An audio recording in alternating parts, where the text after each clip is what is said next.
இந்த வாரம் நிறைய என் மைண்டில் ஓடிக்கிற ஒரு டாபிக் வந்து டைவர்ஸ். என்ன அப்படின்னா, இன்றைக்கி நம்ம ரிலேட்டிவ்ஸ் ஃப்ரெண்ட்ஸில் பார்த்தீங்கன்னா நிறைய டைவர்ஸ் நடக்குது. அதில் ஏன் வந்து இவ்வளோ டைவர்ஸ் போகிறாங்க? அப்போ டைவர்ஸ் மேட்ரிமோனி.comனே தனியாகவே இருக்குது. அது பிகம் ஒரு உலகம் மாதிரி இருக்குது இல்லையா? அதை பற்றி நிறைய பேசிக்கிட்டு இருந்தோம். அப்போ நான் என்னுடைய ஜென்ரேஷனில் பார்த்தீங்கன்னா கொஞ்சம் கம்மி. ஆனால் எங்கள் ஜென்ரேஷனில் டைவர்ஸ் ஆரம்பிச்சிருச்சு. அதுக்கு முன்னாடி கிடையாது. எங்கள் அப்பாவுடைய காலத்துலலாம் பார்த்தீங்கன்னா ரொம்ப கம்மியாக இருக்கும். அதுக்கு என்ன காரணம் அப்படின்னா, அப்போ வந்து இந்த பெண் சுதந்திரம், ஈக்குவாலிட்டி அப்போலாம் கம்மியாக இருந்தது. அப்போ பெண்கள் வந்து யாரையாவது சார்ந்து இருக்கணும் பொருளாதாரத்தில் அப்படிங்கும்போது அந்த டைவர்ஸ்லாம் கம்மியாக இருந்தது. நாளடைவில் அவங்க படித்து வேலைக்கெல்லாம் வந்த பிறகு பார்த்தீங்கன்னா அவங்க இண்டிபெண்டாக இருந்துட்டாங்க. ஈக்குவாலிட்டி வந்து பேசிட்டீங்க அப்படின்னா கொஞ்சம் வந்து ஆர்கியூமெண்ட்ஸ்லாம் வர ஆரம்பிச்சு. அப்போ நான் தனியாக இருக்க முடியும், என்னால் இண்டிபெண்டாக இருக்க முடியும், ஒரு ஆணோட இருக்கணும் தேவையில்லை, ஃபினான்ஷியலாக நான் தனியாக இருக்க முடியும் அப்படின்னு வரும்போது அந்த ஃப்ரிக்ஷன் வர ஆரம்பிக்குது. அப்போ டைவர்ஸ் அப்படிங்கிற ஒரு ஆப்ஷன் எடுத்துகிட்டு போகிறாங்க.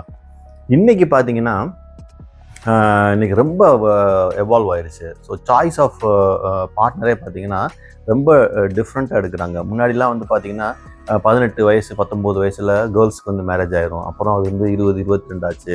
இப்போ 26 27 இப்போ வந்து 30 தாண்டி தான் வந்து அவங்க இல்லற வாழ்க்கைகளே போகிறாங்க கேர்ள்ஸ் எல்லாமே. பாய்ஸும் வந்து கொஞ்சம் மெச்சூர் ஆயிடுச்சு அப்படின்னா அவங்க வந்து 68லேருந்து இப்போ 30 31 போகிறாங்க.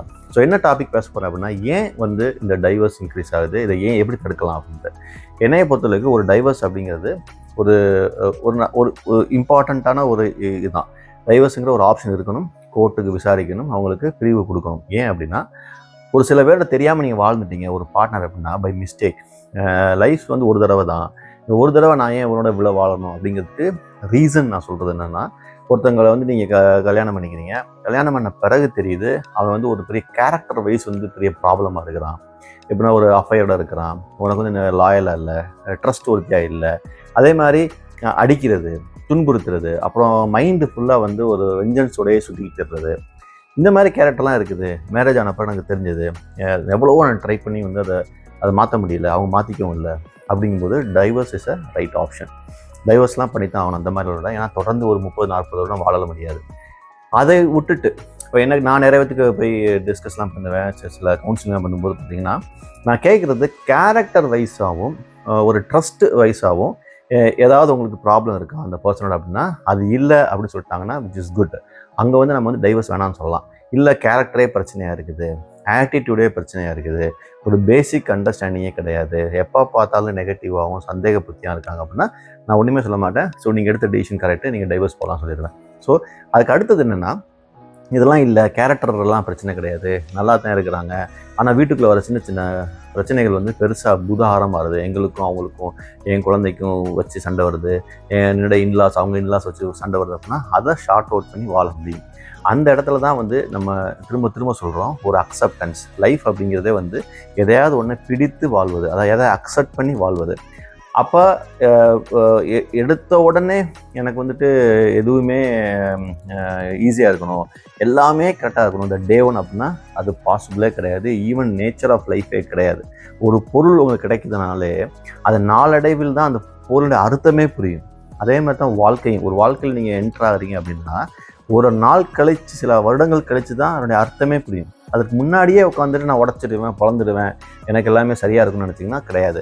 ஸோ வீட்டில் நடக்கக்கூடிய சில கருத்து வேறுபாடுகள், சில விஷயங்கள் எல்லாமே நீங்கள் எப்படி அக்செப்ட் பண்ணிக்கிறீங்கிற பொறுத்து தான் உங்களுடைய ஃப்யூச்சர் லைஃபே இருக்க போகுது.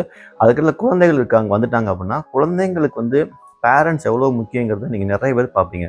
சிங்கிள் பேரண்ட்டாக இருக்கவங்களோட குழந்தைங்கள்லாம் வந்துட்டு எனக்கு தெரிஞ்ச எவ்வளோ ஃபுல்ஃபில்மெண்ட்டாக நிம்மதியாக வாழ்கிறாங்கன்னே தெரியாது. ஸோ அந்த சுச்சுவேஷன் நம்ம க்ரியேட் பண்ணுறோம். ஒன்று நீங்கள் டைவர்ஸ் பண்ணுறீங்க, டைவர்ஸுக்கு சின்ன சின்ன விஷயத்துக்கு போகிறீங்க அப்படின்னா உங்களால் வந்து உங்கள் வாழ்க்கை, உங்களுடைய பார்ட்னர் வாழ்க்கை மட்டும் கிடையாது, குழந்தைங்களுடைய வாழ்க்கையுமே பயங்கரமாக பாதிக்கப்படுது. அவங்களால அதுலேருந்து மீண்டு வர முடியல. அதைத்தான் நான் சொல்கிறேன். இப்போ வந்து அக்செப்டன்ஸ் எவ்வளோ முக்கியமோ அதே மாதிரி டாலரன்ஸும் முக்கியம். நீங்கள் பொறுத்து தான் ஆகணும். ஃபண்டமெண்டலாக நீ வந்து கெட்டவன், நீ நல்லவன் இல்லை, நீ வந்து சரியில்லை அப்படிங்கிறத தாண்டி ஏன் சரியில்லை, என்ன செய்யலாம், சொன்னால் கேட்டுக்கிறாங்களா, சில விஷயங்களை புரிஞ்சுக்கிறாங்களா அப்படிங்கிற ஒரு பேசிக் டிஸ்கஷனை வந்துட்டீங்க. ஒருத்தர் வந்துட்டார், அதுக்குள்ளே வந்துட்டாருன்னா அவருடைய டாலரன்ஸை தாங்கிக்கிட்டு அவரை திருத்த முடியும், இல்லை அவங்கள திருத்த முடியும். பொண்ணோ பையனோ திருத்தி வாழ முடியும். ஸோ இந்த லென்த் நீங்கள் பார்த்தீங்கன்னா அக்செப்டன்ஸ் வந்து இங்கே இருக்கணும். அக்செப்டன்ஸ் தான் இங்கே முக்கியம். கம்பேர் பண்ணி எப்படி கம்பேர் பண்ணணும்னா, உனக்கு உயர்ந்தவனை கம்பேர் பண்ணதோட உனக்கு கீழே இருக்கவங்க கம்பேர் பண்ணி நான் ஈஸியாக வாழ முடியும். ஸோ இது வந்து இன்றைக்கி இருக்க ஜென்ரேஷனுக்கு இந்த அக்செப்டன்ஸு கிடையாது. கம்பேர் பண்ணும் மேலே கம்பேர் பண்ணுறாங்க, கீழே இருக்கவங்களை கம்பேர் பண்ணி வாழ மாட்டேங்கிறாங்க. அதெல்லாம் தான் பிரச்சனை. இது தாண்டி இந்த சுச்சுவேஷனில் பார்த்தீங்கன்னா பேரண்ட்ஸ் வந்து they are playing bigger role.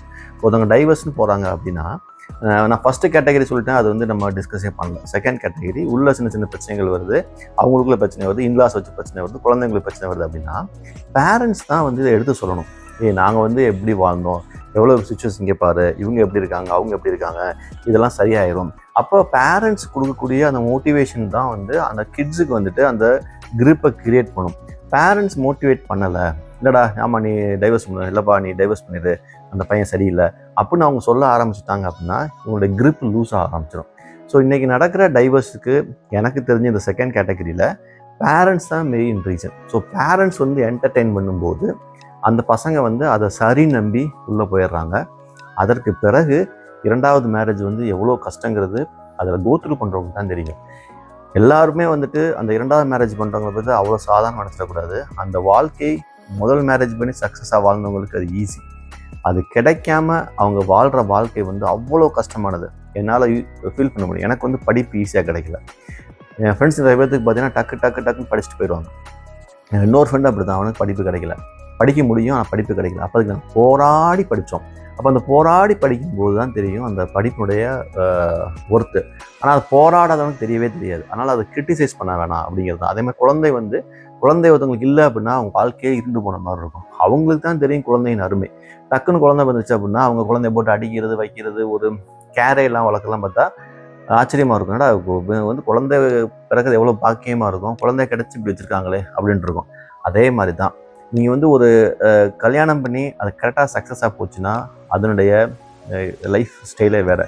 அது இல்லாமல் பிரேக் ஆகி திருப்பி ஒரு லைஃப் ஸ்டார்ட் பண்ண போகிறீங்க அப்படின்னா அவங்கள வந்து நம்ம வந்து ரொம்ப ஜாக்கிரதையாக பார்க்கணும். அவங்கள எந்த விதம் கிரிட்டிசைஸ் பண்ணிடக்கூடாது. ஏன்னா உங்களுக்கு கிடைத்த ஒரு வாழ்க்கை அவங்களுக்கு கிடைக்கல. அவங்க அதுக்காக தான் கஷ்டப்பட்டுட்டு இருக்காங்க. ஃபார் சம் ரீசன் அவங்க வந்துட்டு இன்ஃப்ளூயன்ஸ் ஆகி அதை போயிருந்துருக்கலாம். சம் ரீசன் அவங்களுக்கு தப்பான ஒரு ஆள் கிடச்சிருக்கலாம். இதை வச்சுக்கிட்டு நான் என்ன சொல்கிறேன்னா, டைவர்ஸ் அப்படிங்கிற ஆயுதத்தை மிக கரெக்டாக யூஸ் பண்ணுங்கள். எல்லாத்துக்கும் டைவர்ஸை யூஸ் பண்ணணும் அப்படிங்கிற தேவை கிடையாது.